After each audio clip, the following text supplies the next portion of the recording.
Kumusta sa inyong lahat? Ako si Bianca Manalo. Ngayong araw ay susuriin natin ang paksang ito lilipad.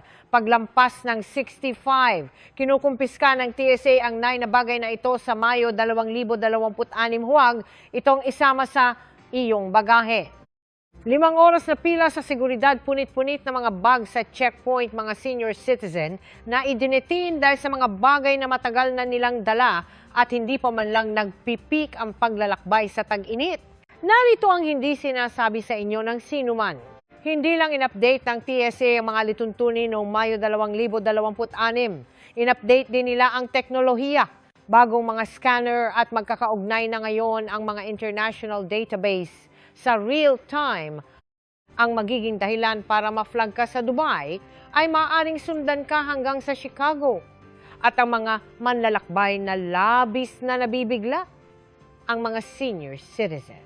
Dahil ang mga bagay na malamang na kumpiskahin ay ang mga mismong bagay na dala-dala ng mga senior citizen araw-araw, 9 na bagay. Yan ang tatalakayin natin ngayon at ang bilang 3 ay nagpakulong na ng mga tao. Bilang 9, ang panuntunan sa likido na hindi binabasa ng tama ng sinuman. Narito ang aktwal na nangyayari. Hindi alintana ng TSA kung gaano karaming likido ang nasa loob ng iyong lalagyan. Ang mahalaga sa kanila ay kung gaano karami ang kayang hawakan ng lalagyan. Ang snow globe na iyon ay maaaring may 2 onsa lang ng tubig sa loob. Ngunit kung ang globe mismo ay kayang humawak ng 5 onsa, itatapon iyan. Kapasidad ng lalagyan, hindi laman. Mas pinahigpit ang pagpapatupad dahil ang mga item na ito ay lumalabas bilang mga solidong masa sa mga X-ray machine. Nagtitrigger iyan ng manual inspection. Nagpapabagal iyan ng pila at ang mabagal na pila ay nangangahulugang mahihila ang iyong bag at mawawala ang iyong koneksyon.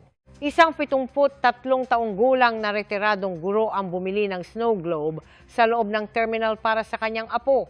Akala niya dahil binili niya ito lampas sa seguridad, malinis na ito. Hindi pala. Kinuha ito ng isang gate agent. Bago siya sumakay, hindi na niya ito nabalik. Ang iyong depensa, ipak ang lahat ng likidong souvenir sa checked luggage. Walang exception. Ang pagbili sa loob ng terminal ay hindi nangangahulugang malinis ito para sa carry-on. Ipadala pa uwi ang mga souvenir kung hindi ka mag-check ng bag. Kapag nagdududa, iwanan na lang sa tindahan. Ang pakikipagtalo sa gate agent ay hindi makakapagbalik ng iyong snow globe. Bilang 8, smart luggage na nagpapabigat sa iyo sa gate. Narito ang isang bagay na hindi ilalagay ng mga airline sa isang press release. Ang smart luggage ay gumagana sa lithium batteries. Ang lithium batteries ay maaaring magliyab. Ang sunog sa cargo hold sa 35,000 talampakan ay hindi isang sitwasyon na madaling makabangon ang sinuman. Kaya ang panuntunan ay absolute. Kung hindi matatanggal ang baterya, nang walang mga tool, hindi mo maaaring i-check ang bag na iyon. Period.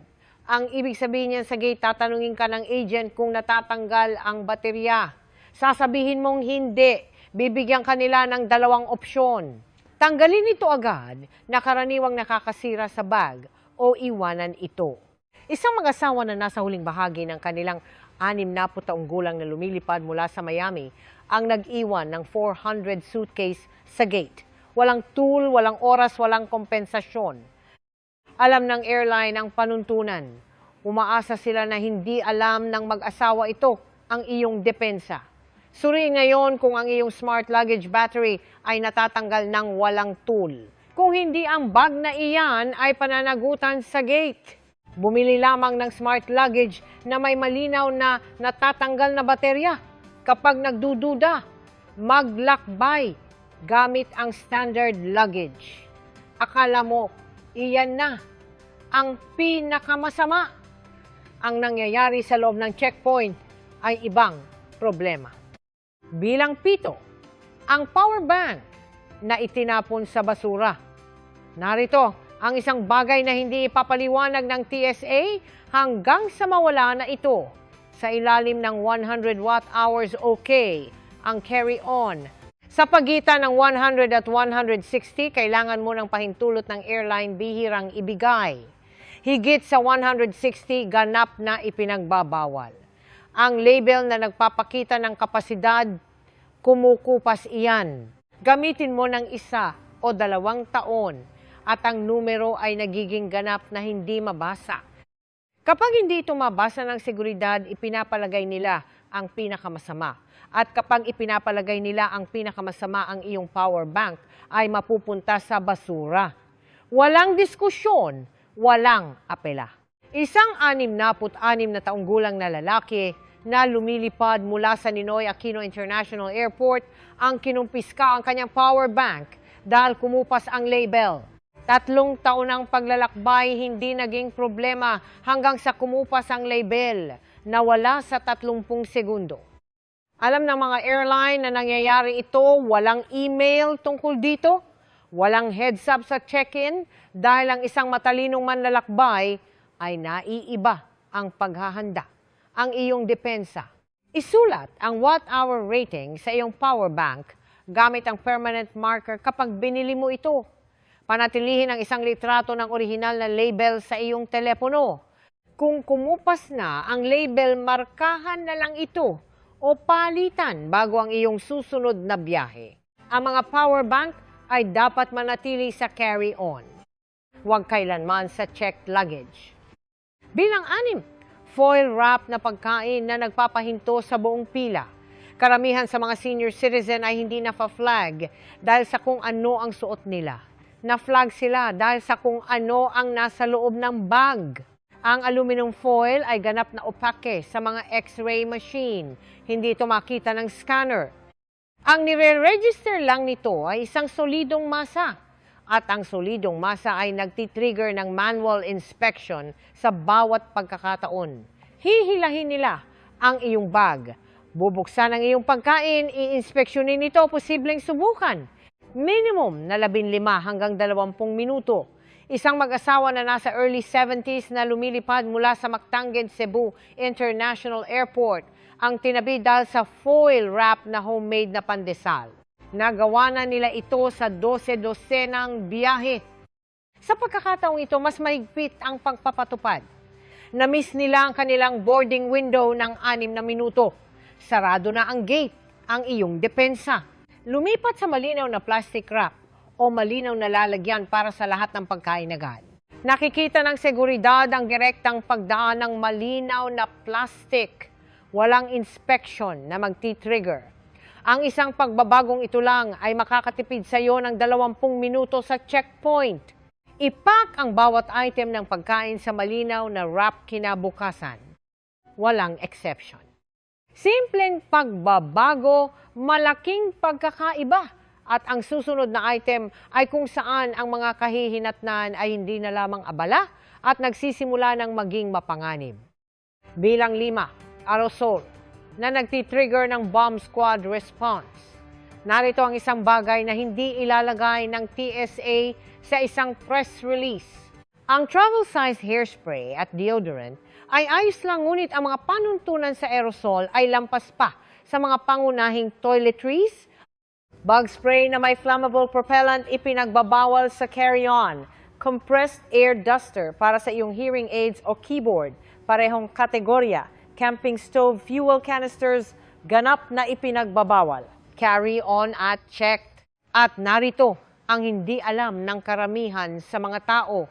Maging ang isang walang laman na lata na dating naglalaman ng isang bagay na mapanganib ay ma-flag. Natutukoy pa rin ang residue.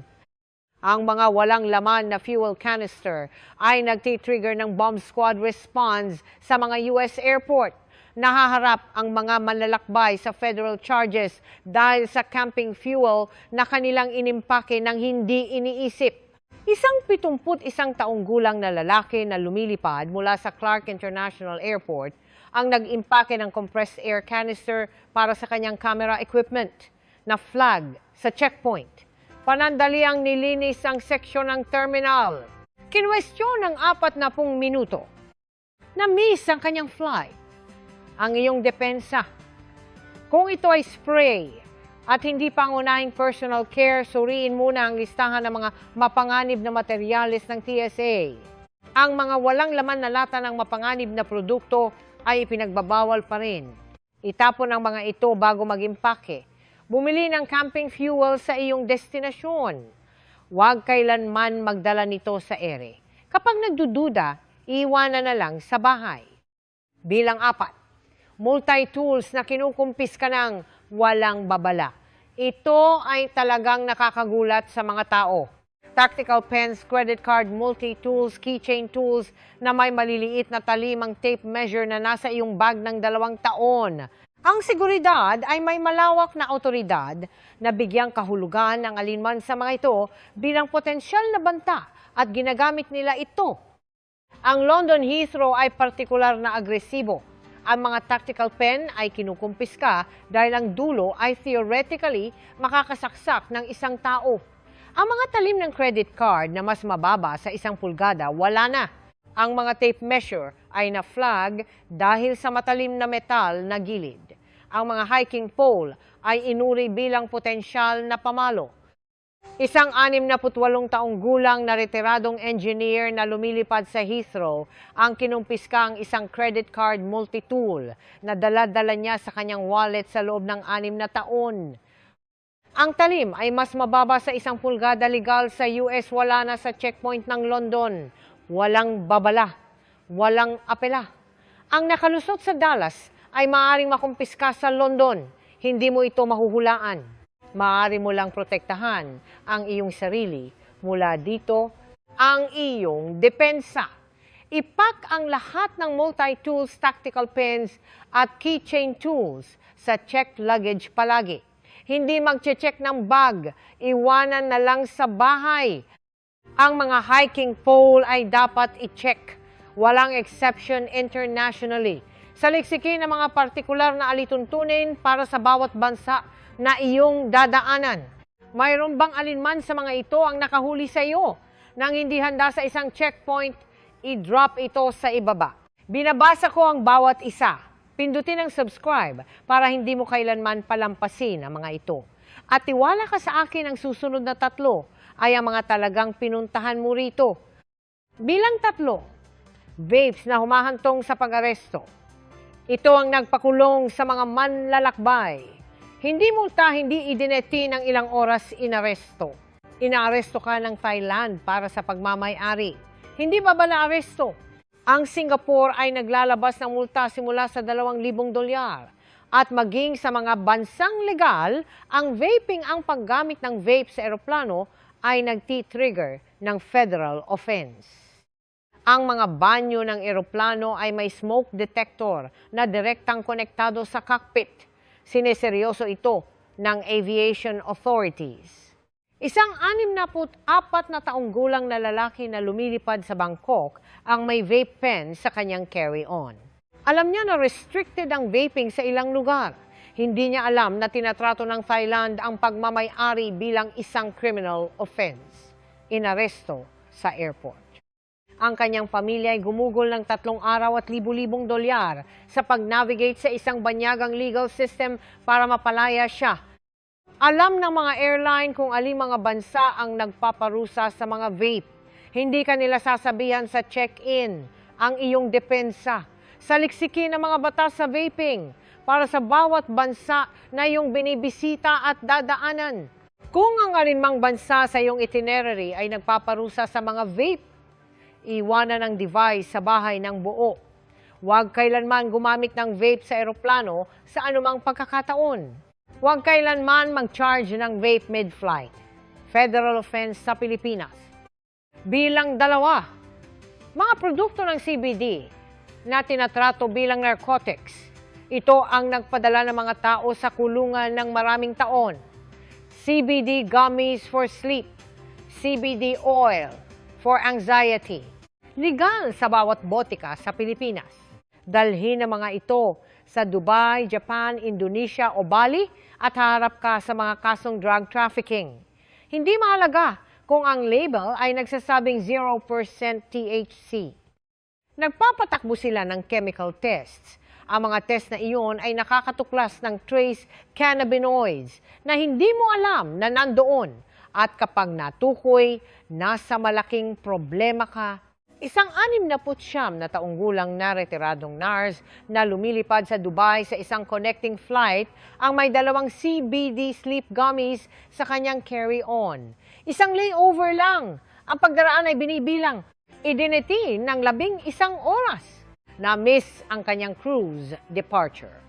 Ang mga tao ay nasentensiyahan ng maraming taon sa bilangguan dahil sa CBD gummies. Hindi linggo taon ang iyong depensa. Huwag maglakbay internationally na may anumang produkto ng CBD carry-on o check. Ang pagdaraan ay binibilang. Ang layover ay hindi libreng pass.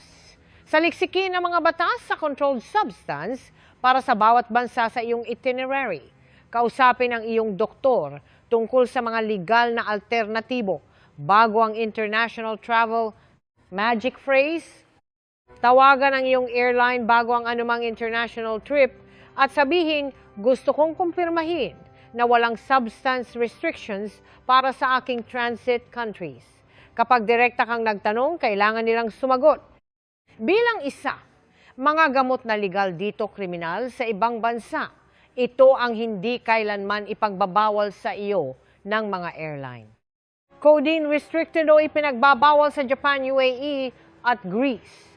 Ilang ADHD medication illegal sa Japan. Karaniwang pampatulog na flag sa Saudi Arabia. Ang mga gamot na ganap na legal sa Pilipinas ay inuri bilang controlled substance sa mga bansang binibisita ng mga senior citizen taon-taon. Ang mga kahihinatnan ay hindi isang sampal sa kamay. Detainment criminal charges mga sentensiya sa bilangguan sa mga bansang wala kang legal representation. Isang 72 taong gulang na lalaki ang lumipad patung Japan para sa kasal ng kanyang apo na may dalang prescription pain reliever na iniinom niya ng maraming taon.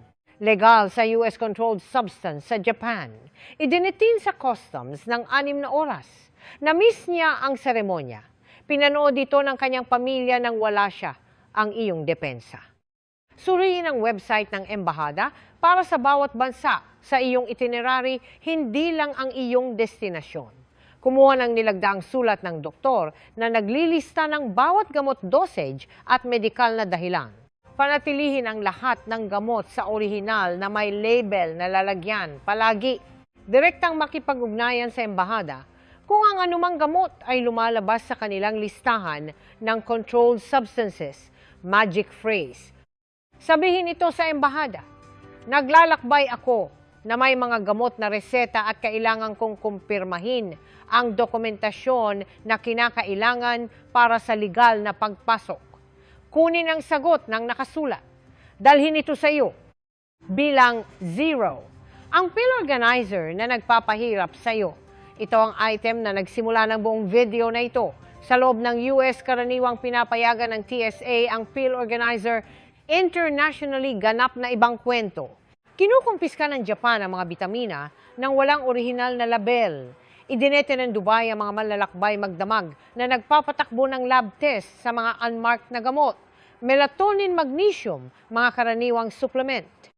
Pinananatili ka ng Saudi Arabia para sa pagtatanong hanggang sa mapatunayan mo kung ano ang nasa organizer na iyon. Isang 71 taong gulang na retiradong guro sa checkpoint ng Mactangen, Cebu International Airport. 6 na buwan bago mayroon siyang knee replacement. Pill organizer na dala-dala niya ng 1 dekada. Hinila nila ang kanyang bag pagkatapos ay itinabi siya. 45 minuto na miss ang kanyang koneksyon. Ang item, ang kanyang vitamin organizer. Ganap na legal, ganap na inosente. Ganap na kinumpiska. Ito ang pinakakaraniwang item na dala-dala ng mga senior citizen at ang pinakakaraniwang NAFA-flag sa international checkpoints. Ang iyong depensa. Panatilihin ang bawat gamot sa orihinal na may label na lalagyan. Walang exception internationally. Magdala ng nakaprint na kopya ng bawat reseta. Kumuha ng nilagdaang sulat ng doktor bago ang anumang international trip. Ipahayag ang mga gamot ng proaktibo. Huwag maghintay na tanungin. Magic phrase. Sa anumang international checkpoint sabihing, mayroon akong medical letter na nagdodokumento ng lahat ng gamot na dala ko. Gusto nyo bang suriin ito proaktibo kalmado? Ito ang nagpapabilis ng iyong pagdaan kesa sa ano paman. Ang iyong nakasanayan ay nagiging iyong kahinaan sa sandaling tumawid ka sa isang international border ng walang dokumentasyon. Nagtatapos iyan ngayon. Ang checkpoint ay isang piraso lang nito.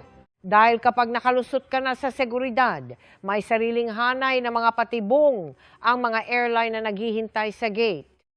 Mga surprise fee, mga pagbabago sa patakaran na hindi nila kailanman inihayag mga panuntunan na tahimik na nagbago noong Mayo 2026. Iyan ang eksaktong tatalakayin ko sa susunod. Nasa screen na iyan ngayon. Magkita tayo doon. Salamat sa inyong lahat at huwag kalimutang mag-subscribe sa channel ng Lipad kasama Senior para sa mas marami pang mahahalagang impormasyon sa paglalakbay.